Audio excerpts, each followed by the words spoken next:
আচ্ছা, তো কি বলতেছিলাম? 14B দেখো 2 নম্বরে কি বলতেছে, উপবৃত্তের বৃহৎ অক্ষ আর ক্ষুদ্র অক্ষকে x অক্ষ y অক্ষ ধরে উপবৃত্তের সমীকরণ নির্ণয় করতে হবে যার উপকেন্দ্রদ্বয়ের মধ্যবর্তী দূরত্ব 8 আর নিয়ামকদ্বয়ের মধ্যবর্তী দূরত্ব 18। আচ্ছা, x অক্ষ y অক্ষ ধরতে বলছে, আমরা শর্টকাটে লিখতে পারি, ধরি উপবৃত্তের সমীকরণ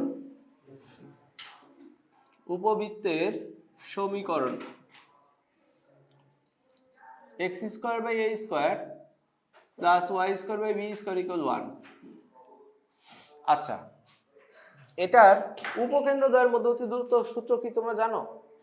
উপকেন্দ্রদ্বয়ের মধ্যবর্তী দূরত্ব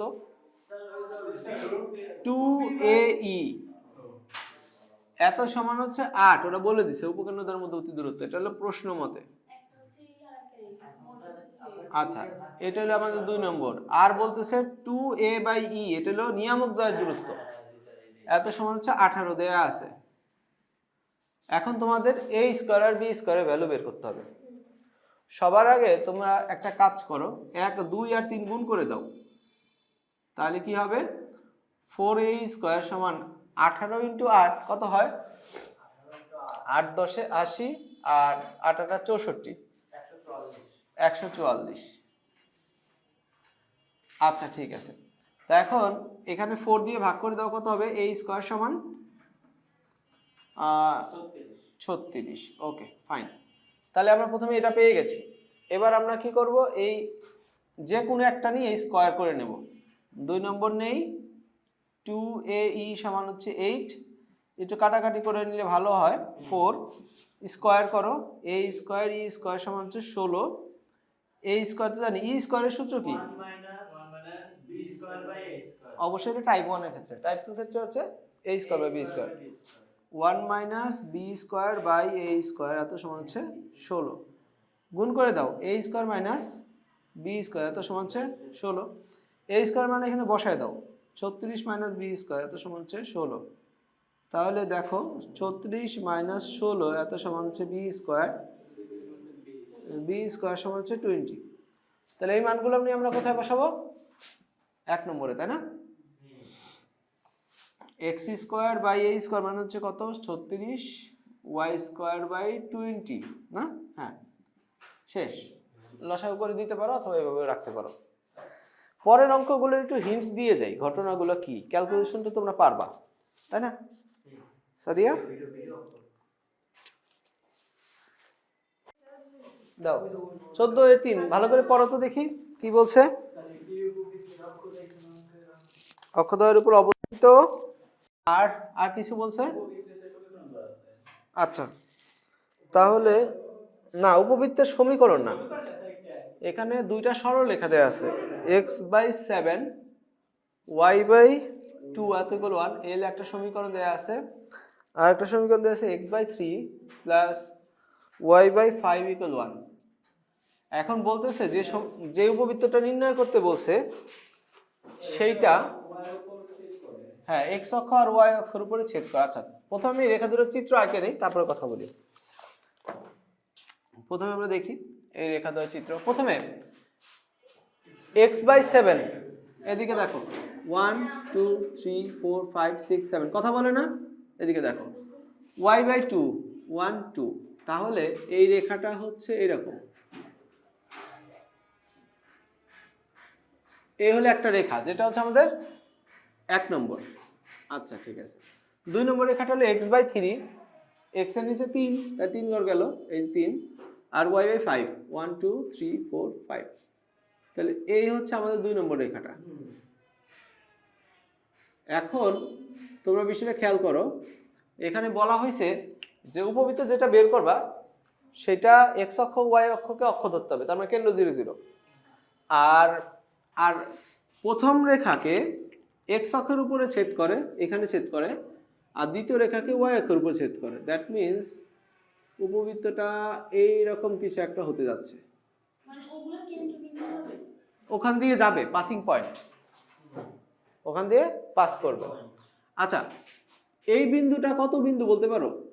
x অক্ষের 70 এই বিন্দুটা কোন বিন্দু বলতে পারো 05 এটা তো আমরা জানি রাইট কে কে জানি না জানো না আচ্ছা তাহলে এখন এই যে যে সমীকরণগুলো দিছে সেই সমীকরণগুলোর মূল উদ্দেশ্য হচ্ছে ওই বিন্দুগামী উপবৃত্ত সেটা বলা ঠিক আছে এই যে যে এই বিন্দুগুলো নির্ণয় করার প্রসেস y অক্ষের উপর x শূন্য আচ্ছা তাহলে ধরি উপবৃত্তের সমীকরণ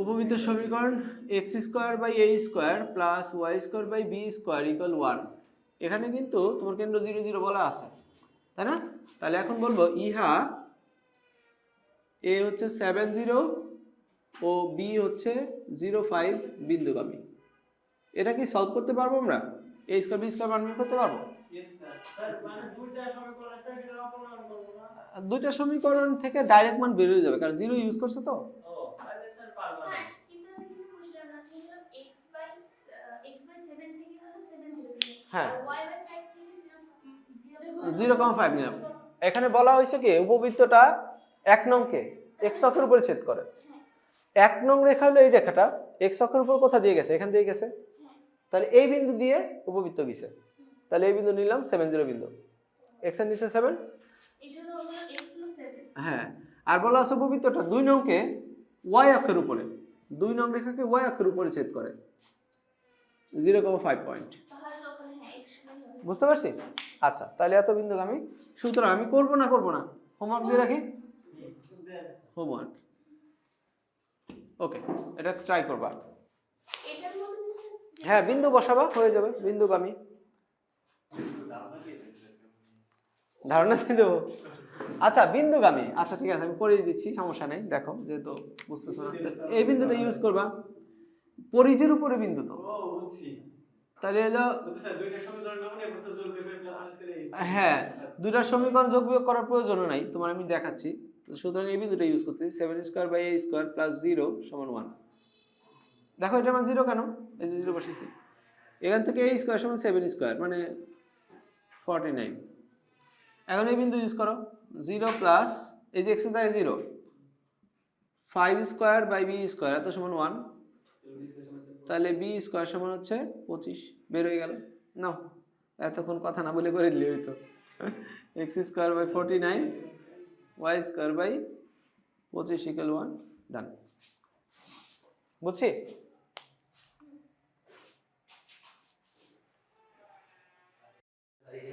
এদিকে দেখো 14 এর 5 নম্বর আমি একটা কাজ করব না এখান থেকে এইটার পিকচার ভিডিওর মধ্যে সেট করে দেব না তাহলে সুবিধা হবে তোমাদের কোশ্চেন করতে এটা হচ্ছে কি 14 এর 5 হ্যাঁ 4 নম্বরটা একটু ডিফারেন্ট পরে বলতেছি 5 বলতেছে একটি উপবৃত্তের একটি উপকেন্দ্র এবং তার নিকটতম নিয়ামকের দূরত্ব 16 14 এর 5 নম্বর 14 এর 5 তাহলে উপকেন্দ্র এবং তার নিকটতম আচ্ছা ঘটনা কি এটা হচ্ছে এইরকম এটা হলো উপকেন্দ্র তার নিকটতম এটা উপকেন্দ্র তার দূরবর্তী এটা তাই না আচ্ছা এই দূরত্বটা কত বলতে পারো এই দূরত্বটা কত না এই পুরোটা হচ্ছে শোনো এই পুরোটা হচ্ছে a/e আর এইটুক হচ্ছে এই ওইটুক বাদ দিলে বাকিটা পাবো কথা বুঝছো দেখো হ্যাঁ OS আর এটা ধরো B তাহলে OB থেকে আমরা OS বাদ দিচ্ছি OB মানে হচ্ছে a/e আর OS মানে হলো এই তাহলে আমরা পাচ্ছি হলো অ্যাকচুয়ালি এখানে তাহলে কি পাচ্ছি অ্যাকচুয়ালি BS বা SB পাচ্ছি ওইটুকু আমাদের লাগবে বুঝছো এগুলো কিন্তু দেয়া আছে বুঝছি না বুঝিনি ক্লিয়ার করে একবার বলবো তাহলে দেখো তাহলে দেয়া আছে এই a/e - এই এত সমান হচ্ছে কত 16 আচ্ছা 1 নম্বর শর্ত মতে আমি কিন্তু জাস্ট ইকুয়েশনগুলো লিখতেছি এরপরে উৎকেন্দ্রিকতা দেয়া আছে e এর ভ্যালু হচ্ছে 3/5 তো প্রথমেই আমরা কি করব এইখানে ই এর ভ্যালুটা বসায় দেই। আচ্ছা প্রথমে এ কমন নিয়ে নিই, তারপর ই এর ভ্যালু বসাই। 1/e মানে কত? 5/3, 3/5 এত 16। আমরা ই এর ভ্যালু বসাই দিলাম, এখন কার ভ্যালু বেরোবে? এর ভ্যালু বেরোবে। আচ্ছা করেই দেবো নাকি পুরাটা? থাক, এত করলে হয় নাকি? এখান থেকে এর ভ্যালু বেরোবে, তারপর ই কে স্কোয়ার করে নিয়ে এর মান বসাই দিবা, বি এর মান বের করে দেবে, সমীকরণের মধ্যে বসাই দিবা, শেষ। আচ্ছা 6 নম্বর দেখো, 14 এর 6। হ্যাঁ আমি দিব না, সমস্যা নেই। 14 এর 6, 14 এর 6 কি বলছে? কোন উপবৃত্তের ক্ষুদ্র অক্ষের দৈর্ঘ্য তার উপকেন্দ্রদ্বয়ের দূরত্বের সমান। ক্ষুদ্র অক্ষের দৈর্ঘ্য মানে 2b, উপকেন্দ্রদ্বয়ের দূরত্ব মানে 2a, এটা সমান। আচ্ছা তারপরে কি বলছে? উপকেন্দ্রিক লম্বের দৈর্ঘ্য 10, 2b²/a এত সমান হচ্ছে 10। তো এইখান থেকে সমীকরণের মান বের করতে হবে। b সমান কত? a, এটা 1 নম্বর। আর এখান থেকে 2b² মানে হচ্ছে 10a, তাই না? তাহলে b² সমান হচ্ছে 5a। তো এখন এই পাশে স্কয়ার করে দাও। কি বের করতে বলছে? উৎকেন্দ্রিকতা বের করতে বলছে। উৎকেন্দ্রিকতা আর হলো কিসের সমীকরণ? উপবৃত্তের সমীকরণ।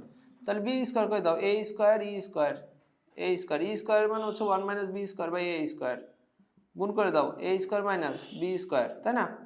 তাহলে এটা ছিল b² সমান, তাহলে এখন কত হবে? b² 2b², এত সমান হচ্ছে a²। তো b² এর ভ্যালু কত? 5a, right? এই যে এখানে আমরা বসাই দিলাম, না 5a শুধু, ও 2 5a না, হ্যাঁ 2 তো আছেই, রাইট, 2 × 5a, এত সমান হচ্ছে a²। তো যেহেতু a হচ্ছে একটা দৈর্ঘ্য, এটা নি 0 না, এটা শিওর, তাহলে দুই পাশ থেকে a বাদ দাও, তাহলে a সমান কত হবে? 10। ঠিক আছে, তাহলে এখান থেকে তুমি এটার ভ্যালু 2 নঙে বসায় দাও। 2 নঙে b² সমান হচ্ছে 50, ওকে। আর এখানে a² সমান কত? 100। আমাদের তো স্কয়ারের ভ্যালু লাগে, গেল। আচ্ছা তো এখন আমাদের উৎকেন্দ্রিকতা চাচ্ছে। উৎকেন্দ্রিকতা ই হলে e² সমান 1 - b²/a², রাইট? আচ্ছা তো আমরা এত কষ্ট, উৎকেন্দ্রিকতা চাচ্ছিল, ওই উৎকেন্দ্রিকতা কিন্তু এখান থেকেই বের করা যেত। যাই হোক, তারপর সমীকরণ চাইছে 50/100, তাহলে উৎকেন্দ্রিকতা ই সমান কত? 1/√2। আর উপবৃত্তের সমীকরণ কি হবে? উপবৃত্তের সমীকরণ x²/a², y²/b² মানে কত? 50। শেষ। ঠিক আছে, এই পর্যন্ত করে দিলাম, বাকিগুলো একটু চেষ্টা করো। আমি বাসায় যে দিই, আমি তো